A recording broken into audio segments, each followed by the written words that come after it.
I can't, you know that I can't hear you, right? No, I can't hear anything.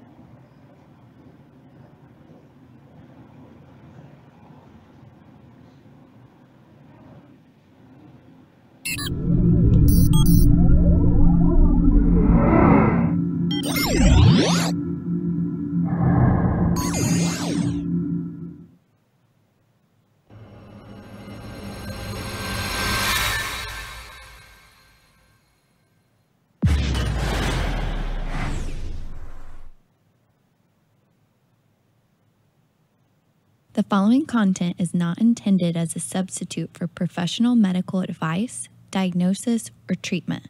Always seek the advice of your physician or other qualified health provider with any questions you may have regarding a medical condition.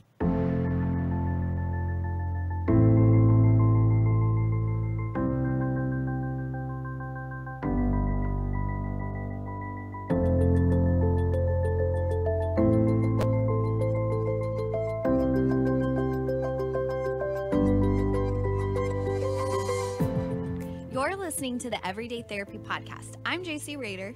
And I'm Julianne Schroeder. And we're therapists bringing you honest conversations around emotional wellness and self-development. Inspired by our personal experiences in therapy and because of our clients, we realize therapy has so much to offer both on and off the couch. Listen for tips and tools to navigate all the challenges that life throws your way. To give us feedback on topics and guests, or for more information on our community events, counseling, or online services, contact us at everydaytherapypodcast.com. Let's get right to our sponsors. So, Lifeology. They are a group private practice here in the heart of Dallas. They have locations in Austin, Texas, Cedar Hill, Grand Rapids, Michigan, Fort Worth, all over. They're taking over. They're amazing. I was actually trained there as a counselor, so I trust them, and maybe a little biased. They have quality therapists. A lot of our friends and colleagues work there, so we do really trust them. And they also are amazing in that they offer early morning appointments, late evening appointments, and weekend appointments, which is incredible. Yeah, that flexibility is so needed in this day and age, but there's a lot of reasons to not go to therapy, right? Right, yes. And they offer a really great pricing. So you can find a therapist starting at $35, and the pricing goes up based on your counselor, their training, their education, and skill set. But it's so incredible, so affordable. But we really trust them and we recommend them. That's our mission here, is to destigmatize therapy and encourage you to try that as a practice for yourself. So check them out. WeFixBrains.com, creative solutions to stuck problems. Let them help you. Yes, and they are so creative. They created, oh wow, that's a lot to say at once. They made the Lifeology Institute for Psychotherapeutic Yoga, the LISP school for short. And this is geared toward mental health professionals or yogis or any of those looking for personal development and really understanding how to merge the Eastern and Western approaches to health and well-being, and specifically yoga as a systemized scientific way of being able to create change in the brain.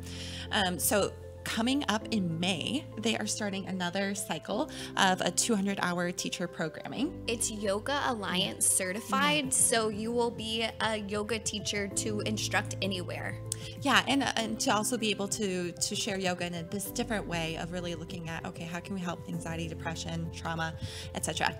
So if you have questions, please check them out at the LISP School. We're both graduates, and I actually am on staff, and we just have a lot to say in what this offers. Yeah, we both teach yoga and then also share this with our counseling clients as well. So it's amazing. But let's dive into our topic today and meet our guest. So we have Maxie McCoy. Hello, Maxie. Hi, ladies. How's it going? Good. Should we tell our guests that she has deemed herself as the most, or excuse me, our listeners, that she's going to be the best guest ever?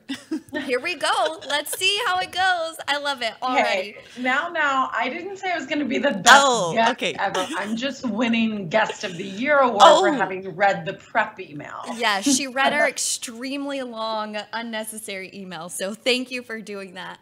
But of Maxie, course, I'm so happy to be here. Yes.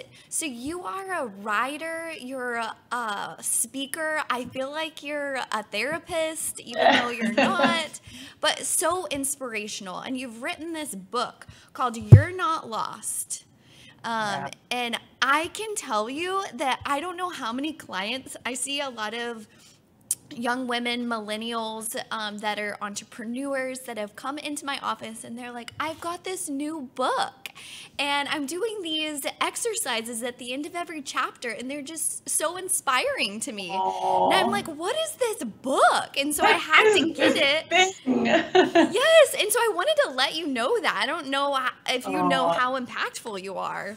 Thank you. That means a lot. It's easy to forget the work that we do because you're always just so in it, right? And then it's those little moments that are always so powerful. So thanks for sharing. And, so much of where this book came from is, exactly what the two of you are doing, which is just talking to women. I've been doing the same thing, but not from a place of expertise, as a therapist or a coach, but really just someone who I was trained in journalism and I've, been able to spend the last 7 years talking to women and just asking them questions. And the thing that I heard over and over again is that I feel so lost. So I was like, well, shoot, somebody's got to answer this. Yes, yes. Can you tell us a little bit more about your journey? So you're a journalist by trade.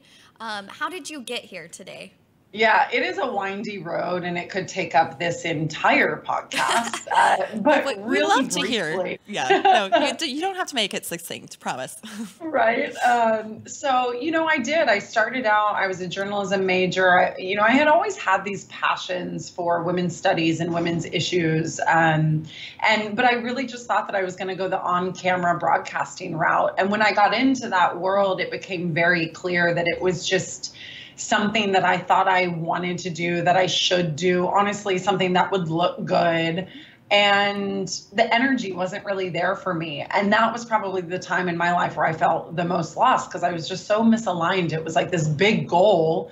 The bottom had really fallen out on it. And so I went on a journey of trying to figure out how my passions could find their way into my work. And I didn't really know how to do that. So I just started doing the things that energized me regardless of the fact that they were making me any money. And I took a writing class, honestly. And I was like, okay, I'm feeling super lost, but I'm going to take a writing class. What do I want to write about? And I chose to write about the importance of mentors and sponsors and women in their careers. And it was through, that one tiny thing of signing up for a class here in San Francisco that led me to the rocket ship of my career, which was building global offline communities in 30 cities around the world for a tech startup that was specifically focused on millennial women in their careers. And so I spent years on the road, like 90% of my time, barely saw my bed here in San Francisco. I was on a United airplane more than I was here. And it just, I was building out experiences that were happening offline. I was talking to women and I was like, well, shoot, I'm going to write about this because I've always loved to write. So I started blogging. Okay. And then that blog created a following. And then that following started asking me for more. And it just became very clear that there was more I wanted to talk about than our careers. I really wanted to ask more questions about what was going on underneath the surface of success for women. And, I just started putting all the puzzle pieces together and this book really was born from that. So my work now is still facilitating women's stories on stage, on paper, asking a lot of questions, and then just kind of layering my voice and my personality to it. And, it doesn't really fit a model that a lot of people get, but I'm doing it and I'm loving it. And this book has just, been, I always say it's something that was given to me. I just got to be the conduit of putting it into one package in one place. I love that. So humble. Wow. For sure. Yeah, it almost sounds, I would say that, although we are approaching it in different capacities and different professional expertise, but what that book does and what we do in therapy is help people work through the shame and of feeling so alone in their struggles. And you're doing it in a fun way.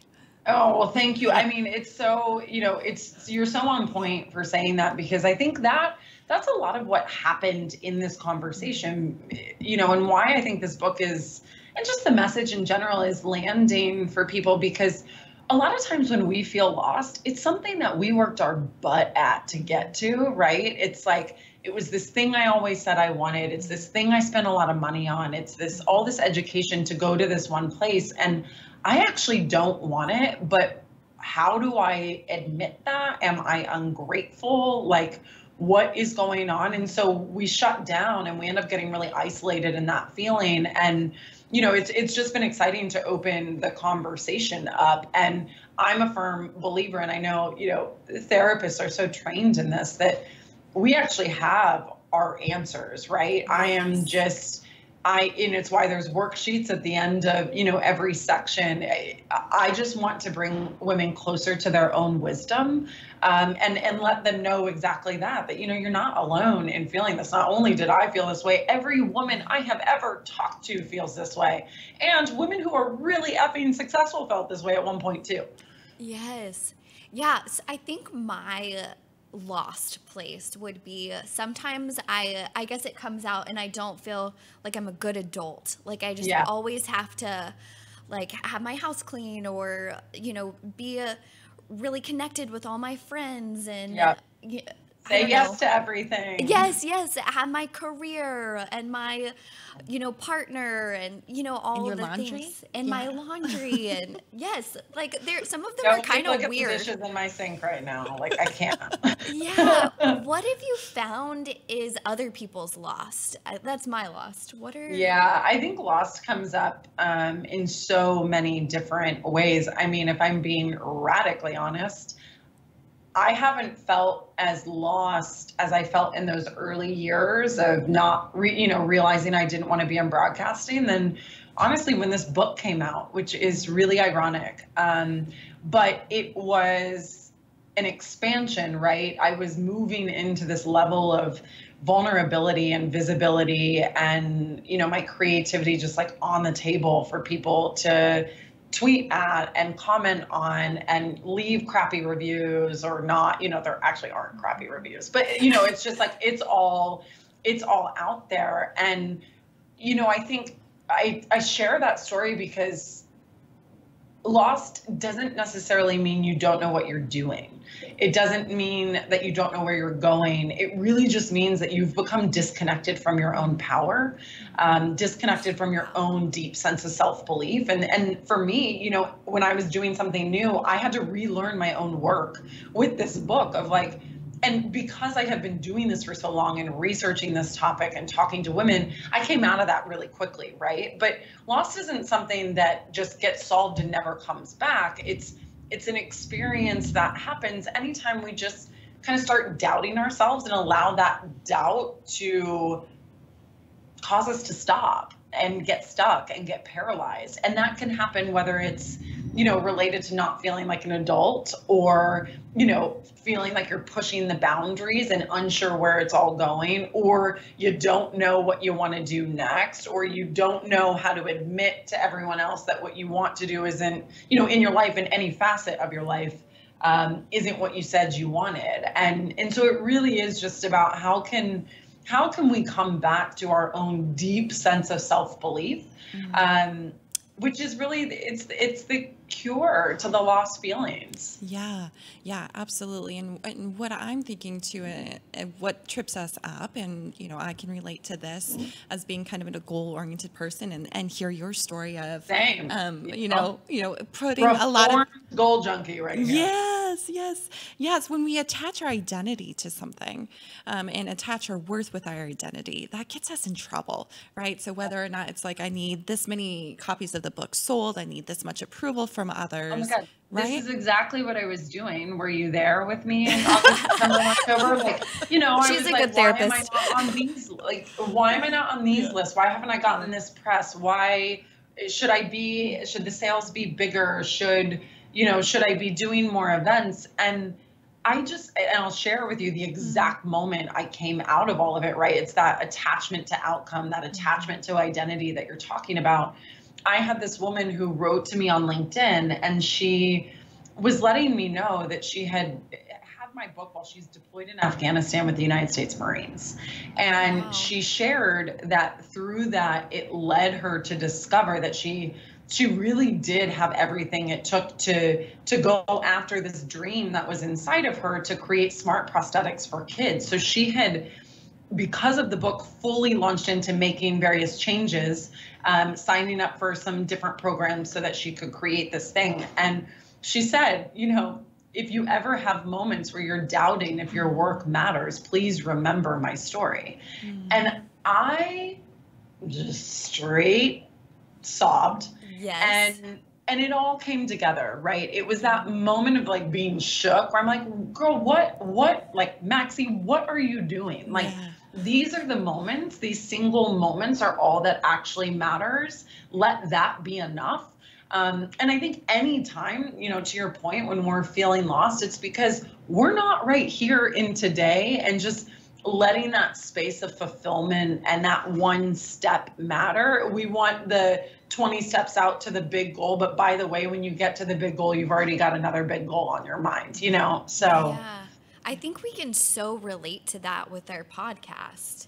Oh, yeah. Yeah. Of, just getting lost in, like, we want to spread the word and, really connect with certain people to be on our podcast, or like grow our influence and whatnot. And then we get these comments from people it's just so powerful. So and it's letting that comment be enough, right? And whether you have a podcast or a book, or you just opened the door for someone, while walking into a restaurant, like, those are the moments of fulfillment and joy that actually matter. It's not the big promotion, the huge pay raise, the wild adventure that looks good on Instagram. It's not any of that shit, because behind the door on all of that stuff is a lot of crap that nobody sees.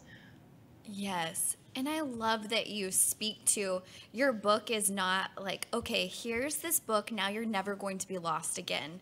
It's, I know, you wonder why it's still selling, right? Yeah, but it's this, like it says, it's an action plan to be able to come back and to align to yourself. Yeah. I mean, it's, it's not, I always say to people, especially like when I'm out talking about the book or, giving workshops, I'm like, listen, I'm not going to solve your life right now. And I know that's a huge buzzkill, but it's not, there is no cure-all to any of this. All that we can do is come back to the really small steps that end up building a sense of belief, because when you can figure that out, just in like the story that I shared about feeling, disconnected from my own power when my book came out, I was able to come back to those things without judgment, right? Because it's just a skill set that you will always have. It will get you into further and further, to your point, alignment, and you can always use them. You can always come back to the questions. You can always come back to the small steps, because there's so many chapters in our lives. We think when we're in our 20s, like, okay, I just need to get this figured out now, and then I'm never going to have to figure this out again. Yes. Yeah. Not well, I just had a birthday yesterday. I'm 30, so I'm convinced that I've figured it all out by now. But you're telling me that there's still more work to be done? Right? Like, we're just going to continue to figure it out. And even like, I feel like I know what I'm here for. I know my talents and skill sets, and I am still figuring out, how do you push that forward? And it's, by the way, it's changing. Like, it is very different right now than it was 2 years from now. And there's something that's exciting about that. So I think the question is like, how do we just come back to this chapter in our lives, make the most of it without having to obsess over destination, right? Because destination will let us down every time, but direction is actually what we're looking for. Yes. Direction and alignment. Yeah. Right. Yeah. No, they're the same, I think. Okay. Right. Like, I think they're the exact same. Sure. Like, alignment is direction. It's that feeling that what I am doing feels right, even if it doesn't look like I said it was going to look, even if it doesn't look good on paper, even if it's never something I thought that I would do, it feels right. Yes. Yeah. So for you, Maxie, how, obviously, listeners need to read your book, but how do you tap into that alignment? What does that look like for you? I think that, for me, it's always coming back to reflection, coming back to questions to myself. I think the questions that I'm always asking is, does this energize me? Is this something, right, you don't answer those things with your brain, because you'll get stuck in a whole lot of crap that might look good on a LinkedIn account or your Twitter bio or like whatever, right? You have to come back to, how does it feel in my body? And, the example that I can give you right now is like, even in my own life, I have said I am on this planet to facilitate women's stories, which that sounds good, right? Like it sounds like I could put that I love it. Very catchy. Good elevator speech. Yeah, exactly. Like I could say that in an elevator. People are like, okay, great. Yeah, right. That makes sense. But it could be total BS, right? It could just be something that sounds good. And I have had the opportunity to actually test this out. Not only, when I look at the things that I get the most energy from, it's when I'm the moderator of a panel, not a panelist, right? It's when, I am able to do a workshop that allows women to tell their stories in an audience versus being a keynote that has no Q&A and I'm just talking at people. And so you continuously will have these feedback loops that tell you, actually, yeah, this is completely true for me because I can feel it. And if I can feel it and it feels good, then I need to keep doing it, even though other people might be telling me to do this, or I feel like I should do that. The shoulds, so, they'll get you. Yeah, they will. They will. And so I think, anyone who's trying to figure out what does direction and alignment look like for me, just ask yourself, like, what are the 3 things that have energized me in the last year? What are the things that have made me feel proud in the last year? What are the things that have been the most, enjoyable? And you can also do those in reverse and see, like, what's the crap? Yeah. And just, it's an energetic, like, how am I feeling in these actions? Yeah, I love that. And then, one thing that I would add on, I tell my clients, like, put a time limit on it. Like, don't overthink it. Like you said, like, give yourself a chance for that gut response to come out. Because I'm a recovering perfectionist and overachiever, and definitely, have really let my mind get in the way of being able to look at my intuition and honor it. Yeah.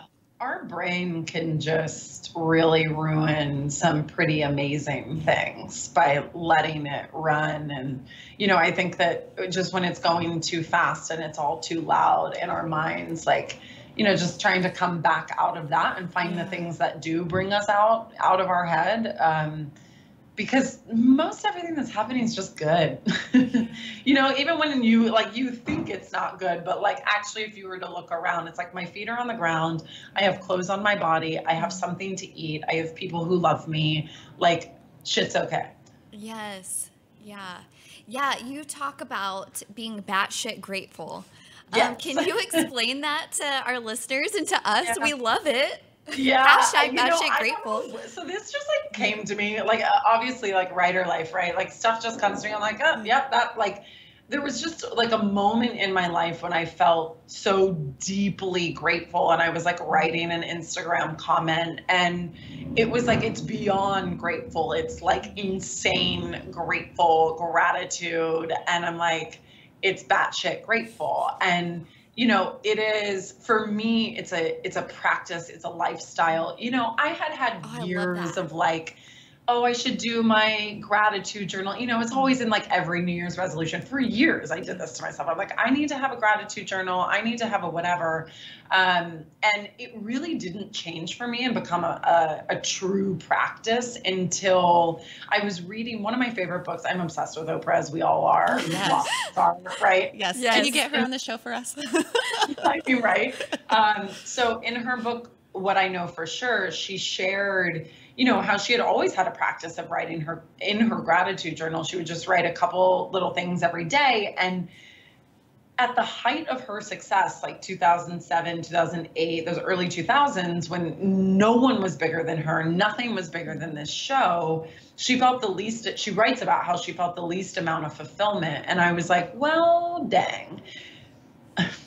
If Oprah got her That's odd. biggest and she was feeling that and she could attribute it to the fact that she had no longer kept up with her gratitude journal, then like this just has to be something that I do now. So I went out and got these, little like cashier notebooks because I travel a ton so it can go wherever.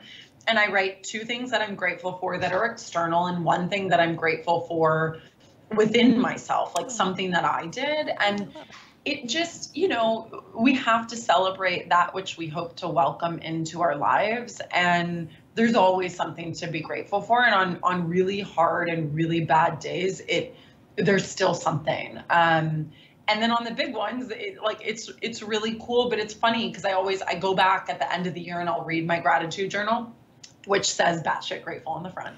I love it. And We all it's need one. beautiful, it's a beautiful record of the things that made me happy. And y'all, it's never the big stuff. It's always like my mom sent me a really sweet text, or like somebody gave me this like random flower at the farmer's market when I was walking. It's the moments. And I know that's how we started this conversation. Like life just is the moments, and finding our way is the moments. Yeah. And I can imagine too, it helps reinforce, and when you can see, okay, really what is most meaningful for me? Like what lights me up? What captures my attention, right? So it's another source of information for how to be in alignment. Yeah, it totally is, because you go back and you look and you're like, right, it's why I love like the practice of reflection also. Just anytime you're looking I'm a firm believer that most of the answers to where we're going are in the data of where we've already been. Yes. And what that means is if we take time to look back and stop obsessing over what's to come, all of our answers are actually there for those very reasons, because the things that bubble up and that level up tell us negatively or positively what to recreate and reinforce and where to be pointed towards. But sometimes when you're looking in the future and it's just this blank canvas, it can be so paralyzing. So it's like, well, shoot, if you're paralyzed and you don't know what's next and that's why you feel lost, just turn around for a minute, and that's okay. That reflection is really powerful. And there's also so much body of research that says those of us who feel more contentment, joy, alignment are ones who have a consistent practice of reflection, whether that's journaling, gratitude, like looking at how you feel, whatever it looks like. Yes. Yeah. We're huge advocates for reflection. I remember reading the emotional intelligence book, and that's a piece of emotional intelligence. I'm sure your test results were very high.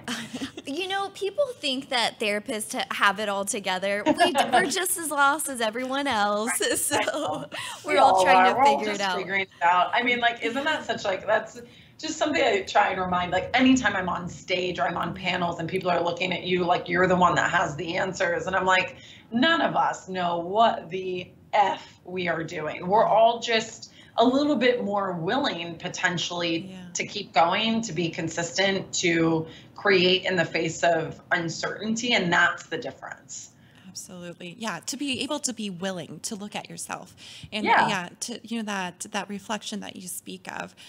We're just curious, have you ever been to therapy or considered that as an option? Yeah. What has your mental health process been like? Yeah. So it's funny, I am someone that's like deep in my psyche. Like I'm very rooted on the ground, but I'm totally like a psyche oriented person. And I didn't actually end up in therapy until right before my book was coming out, because I could feel it. I could feel being overwhelmed. I could feel the pace of my brain. And it was funny, like in all honesty, it was that experience of feeling like I didn't deserve to go to therapy because I didn't have any traumatic experiences. Yes, but I had, thank you for saying that. Negative ones, right? Yeah.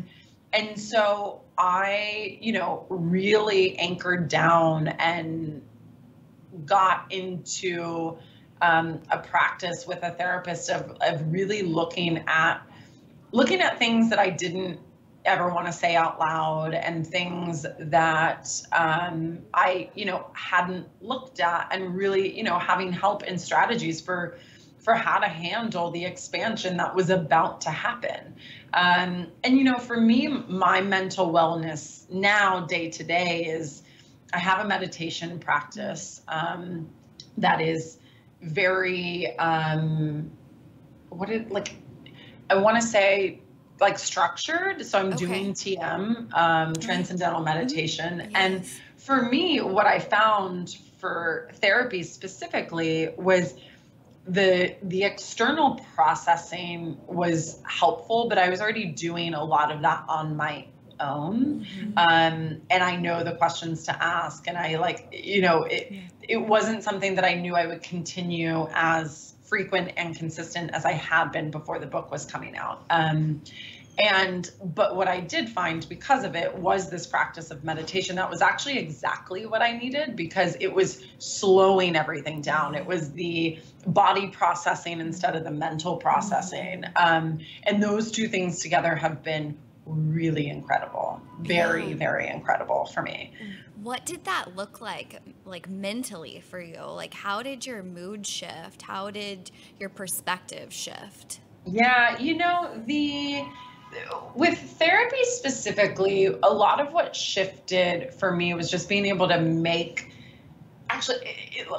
it was being able to have a space to talk about the things. So I'm a storyteller, right? Yeah. And I promised myself when I went into therapy that I wouldn't tell stories to her. I would just tell her what was actually going on, and I would talk about no lens, no story, no optics, no let me paint a picture for you. Like, here's just actually what happened and what I'm feeling.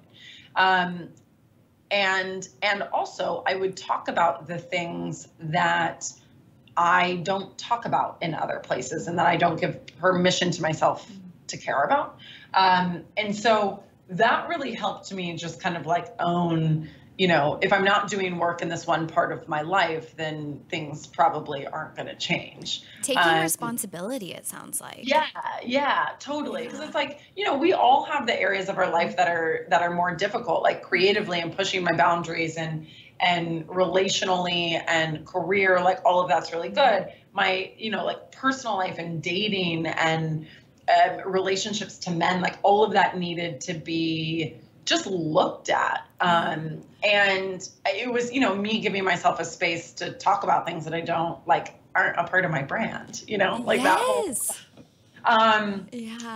really positive. And then the meditation really came from a place of with how much is going on, especially with a book coming out, and just everything changes when you have this kind of expansion. And I was I literally don't know what to do. I don't know what to do. There's too many things and all of these emails and all of these messages. And to be frank, I couldn't feel it. It was all of this amazing stuff was happening, and it felt like I can't feel what is happening.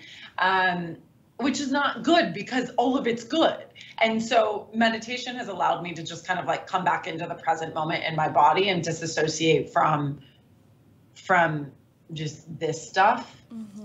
So yeah, I mean, it's been cool. Yeah, it sounds very I don't know. I'm just learning. Yeah. TM, so transcendental meditation. This is a little off topic, but I would love to hear, can you break that down a little bit? What is that? How is that different from regular mindfulness meditation? I'm a newbie, so I don't want to act like I have this all figured out, but it is just a process of meditation that is 20 minutes a day, twice a day. And they give you a sound that you repeat. And so you can do it anywhere you have a chair. I'm in a co-working space and I'll do it after this call, and people will be looking at me and maybe think that I'm asleep, but that's fine. But it's anywhere and this is important for me because my schedule is never consistent. So I needed something and I had tried different forms of meditation and just none of them have stuck. This one, it's I can feel something's happening. I don't know what's happening, but something's happening, something good. I feel more space I just feel more internal space, and my thoughts are slower, and really creatively focused, which is very cool. And yeah, so it's 20 minutes a day, 2 times a day, and you repeat a sound, and you transcend. It's it kind of feels a little hypnotic, because what's going on, you're not asleep. but you're also in a little bit of a different place. Yeah, it seems like, those like different brain waves are happening.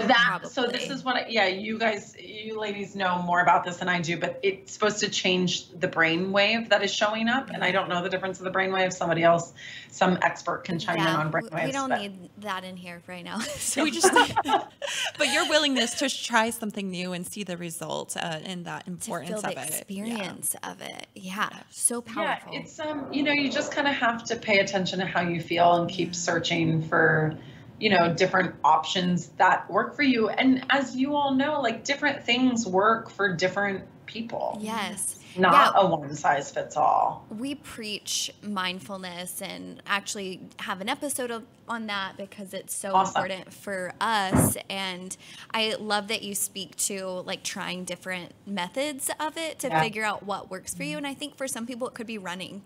It doesn't have to be. It is, right? Like these, I just sat here and talked about therapy and TM and like blah, blah, blah. But actually, so much of our mindfulness is the small moments. It's like I have a whole chapter dedicated to rituals because it's just those tiny moments of consistency that give you the energy you need to have. Like my Oprah candle. I have a candle with Oprah's face on it that I light. Are you manifesting her into your life? Real. I will show you the picture of me and Oprah together on stage after this. Oh my gosh. Girl, we'll manifest that with you too. It started as a joke, but it actually is just kind of like my way of lighting up confidence for myself, for other people who need it. And it makes me feel good and it cracks me up. And I'm just kind of putting my wishes into the universe for myself and for other people. And like, that's enough sometimes. It doesn't have to be these like crazy structured, expensive things. Yes. I love that. Yeah. Can you speak to ritual? I feel like ritual is so important, and we've really, as humans, have gotten away from ritualistic practices, and it is so important. Tell us more about that. Like, what do you? Yeah. So everything that I know about rituals, I learned from my dear friend Latham Thomas, who is just the ritualista. She's a doula. She is just this incredible human. She runs a women in motherhood site called Mama Glow. Like everybody go, like she's the queen of rituals. And she was the first one to teach me this concept. And then when I started looking in my life, I was like, oh, I've actually been doing this naturally. She just gave me the language for it, and the importance of it. And, rituals are just the small things that we do in repetition that give us the energy that we want to have. And so, the rituals in my life, for example, the Oprah candle, I light that on the big days and the hard days. I have these little bracelets that I always have on. They're like Rudraksha bracelets that I don't take off. And they're like something that like when I get on stage in front of 3,000 people just makes me feel confident, right? It's literally like having a lucky bra. Like just like think that it's gonna make you do well. And what is interesting about this, and it sounds a little superstitious, but the research is all there. When you have a ritual that you think is good luck or that you think is going to make you do better, it actually does. Down to, they studied some golfers and the difference of people who were told, here's your lucky ball versus just here's your ball, like good luck. People who thought that they were given a lucky ball golfed better. Well, it's just like, it's incredible. Crazy. Yeah. The power of mind and intention. Sorry. Yeah. And so it's like, if you're looking for what your rituals are, just think about what kind of energy do you need, whether it's to slow it down, speed it up, and what are some things that just do kind of give you that energy, and then make a point to do them. So, those are mine, and my gratitude journal is another ritual. It's just things that we do to get the energy that we want that happen in repetition. Right. I love that. It seems really grounding, too, for you. Right. And I'm sure we all have our versions of that. Like growing up, my mom always, without fail, was taking a bath at night, because with 4 kids and work and husband and dog, like I didn't know it until I was older, but it was like, oh yeah, she did that every night because it was the way that she could ritualize some peace and quiet in a life that had no peace and quiet. And, you know, we have to figure what those are for us. Yeah, absolutely. You talk about in your book how you can use your social group, your community around you, to kind of realign. Can you speak to that a little bit? It's just my favorite thing. Well, first I'll just tell you, like, I know that as therapists and people who, you know, promote positive psychology, like we get into this whole, like, it's all an inside job.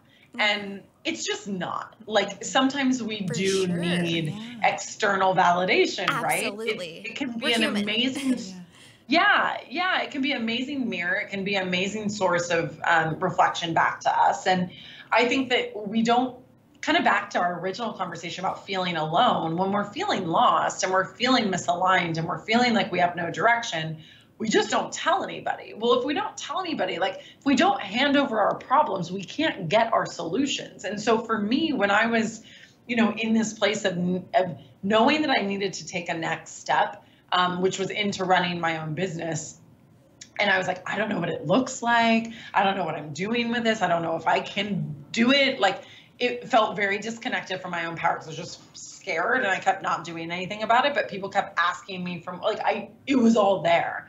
And I made a choice to do a survey that I had one of my friends send out to like my 15 to 20 biggest cheerleaders, of which were like parents, mentors, just people who have always been in my corner, girlfriends. And, you know, this friend of mine sent this out for me and it had 5 questions in it. A couple of those off the top of my head are like, you know, where do you see me in 5 years? What makes me irreplaceable? What's holding me back? Anything else that, you know, you think that I should know? And y'all, I mean, I still cannot look at this spreadsheet without crying because they predicted my life. Like, the life that I am living right now is in that spreadsheet from like 2014. Oh my gosh. And it's insane because so often those people are our mirrors. They can see all of it. And we just need to get our view of ourself, our self-belief to match how much other people believe in us. And sometimes when you see it and you're looking at the spreadsheet and you're like, well, I can't ignore this. Like, if they believe in me, then I just need to do this. And it really, for me, was this big fire under my butt to just do something about it. And it wasn't a giant leap. It was just like I needed to do something. And I finally believed that I could because they believed in me. And you know, bringing our community around us in those kind of ways is really important. Yeah, it reminds me of just thinking of my clients and myself, like having certain limiting beliefs and being able to see outside of that and like meet those beliefs that people have about you versus like just trying to get rid of the ones that, you're believing. Yeah, it gets you out of your own crap and like above it, and it's like, exactly that. Out of the box. See past your own limits. And by the way, if anyone's thinking about doing this, you don't ask these kind of questions from people who are your haters. Okay. Like say that they love you, but are always like kind of doing the job. Like, those are not your people. You're looking, like, even if it's only 3 people, but they are the 3 people who are always your biggest effing cheerleader, you send it to them. If it's one of those people, fine. Because you need the people that are really generous with their encouragement and with their belief. And unfortunately, that's not everybody. Yeah.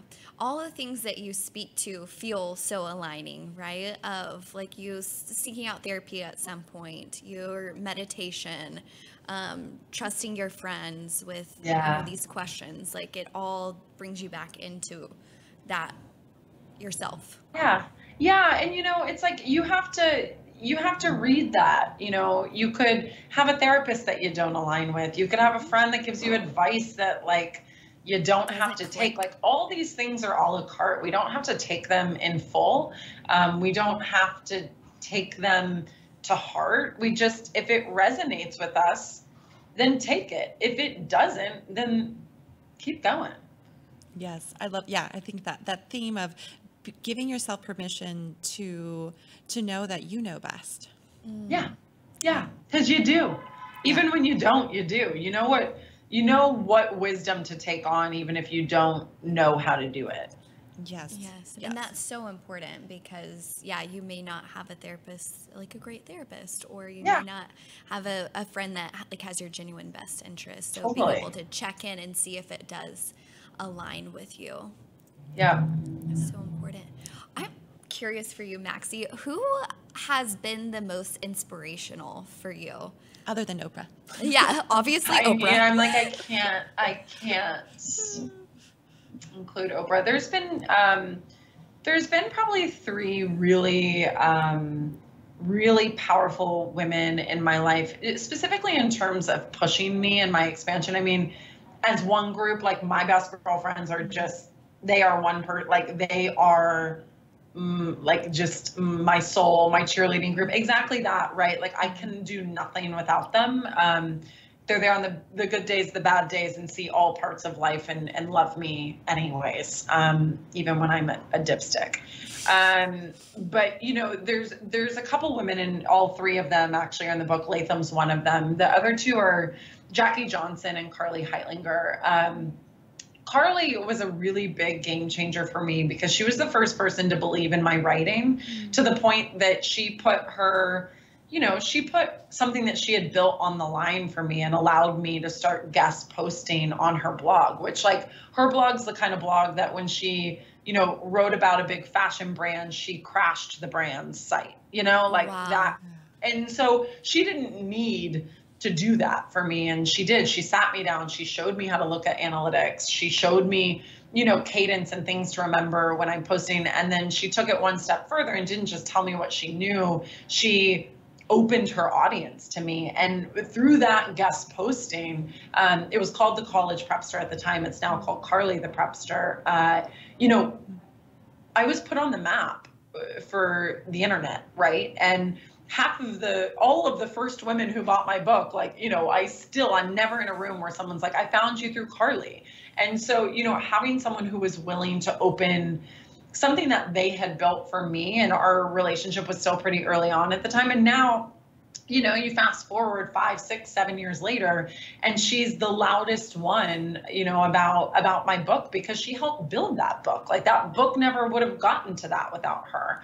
And in tandem, like when I look at writing, the same person for me and like all of my talent work for, being on stages and moderating and emceeing and speaking, is Jackie Johnson. And she has created Create and Cultivate, which is this insane, amazing machine of a community and conference all around business owners and creatives and women with side hustles and like women like all of us. And Jackie and I met when we were both kind of doing our thing for other people, and she was building out this thing called Create and Cultivate, and it was literally like no one knew what it was, and we loved each other, and we had met through work but had like a good peer connection. And you fast forward to this, her keynotes now are Kim Kardashian and all these huge people, and like I'm on those stages too, because she's like, girl, I need you. And she helped build me. And then our books came out on the same day. And like,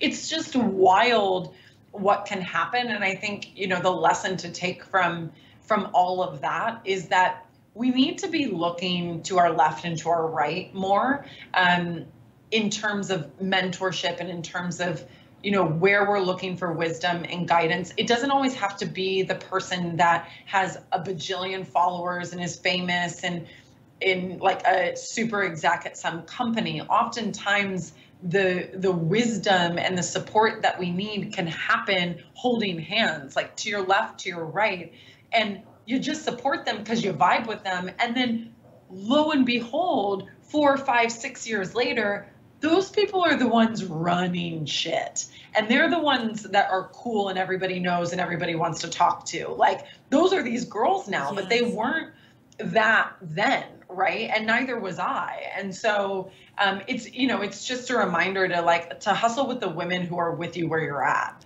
Yes, absolutely. Oh my goodness. We are so appreciative of you sharing that because yes, look around, not ahead. And I have faith. Yes. Connection, people with your genuine interest at heart. Yes. Totally. And speaking of genuine interest at heart, we do have a sponsor. Yes. A genuine sponsor.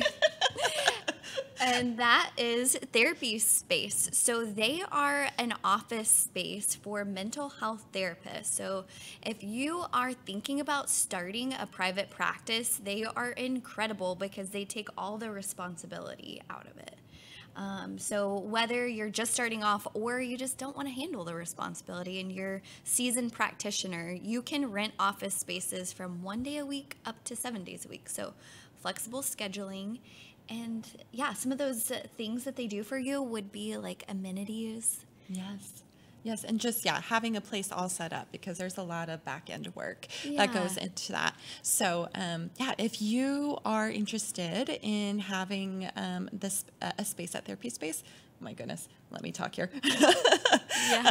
You can mention that you heard us on the podcast and you'll get 1 month's free. Yeah. What? So they're awesome. We really appreciate them and check them out. Yeah.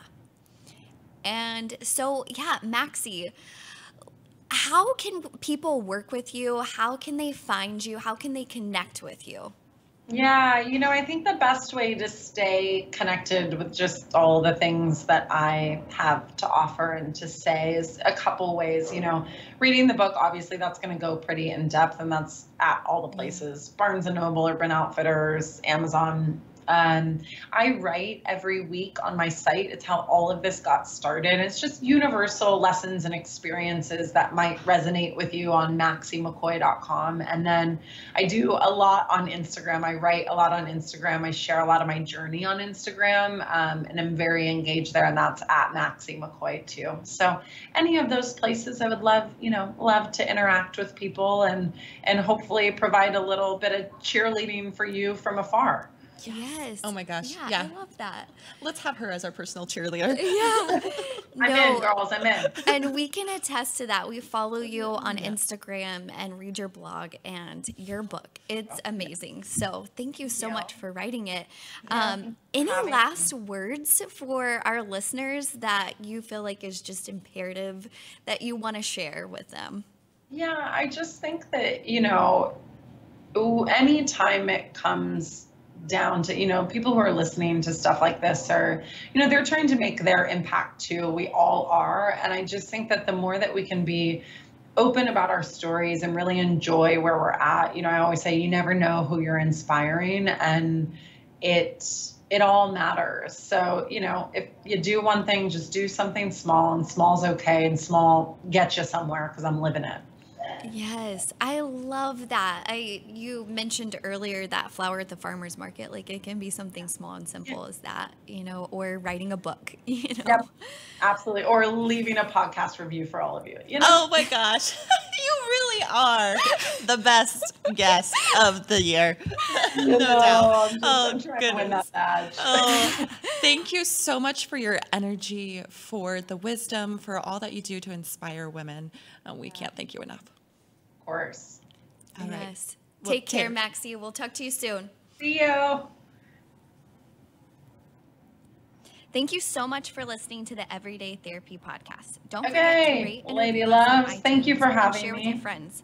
It really helps us reach more people. I don't know. We might only okay, once a bye. week, but we're with you every day.